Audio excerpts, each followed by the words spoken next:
রাধে কৃষ্ণ বন্ধুরা, কেমন আছো তোমরা? দেখো, আজকে ঘুম থেকে উঠেই সকালবেলায় ঘুম থেকে উঠে দরজা খুলে বেরিয়ে একটা খুব সুন্দর দৃশ্য দেখতে পেলাম।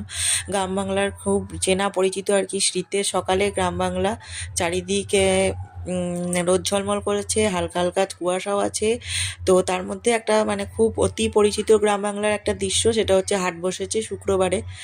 তো আজকে শুক্রবার, আর দেখো হাট হাট বসেছে, হাটে বেচা কেনা কেনা বেচা চলছে, কত মানুষজন। তো সপ্তাহে 2টো দিন হাট বসে, তার মধ্যেই পুরো সপ্তাহের জিনিস সবজি সব কিনে নিতে হয়, আর না হলে একটু দূর থেকে গিয়ে বাজার করে আনতে হয়। তো আর এইদিকে এটা দেখছো খামার বাড়ি বলে এটাকে। খামার বাড়ি মানে যেখানে ধান ঝাড়া হয়, ধান রাখা হয়। তো পরপর আমার দাদুরা 3 ভাই, তো 3 ভাইয়ের 3টে খামার বাড়ি। দেখলে ওই দিকেরটা হচ্ছে আমাদের, তারপরে ছোট দাদু, তারপরে বড় দাদু, আর এর মধ্যে এরা করছে বদমাসি।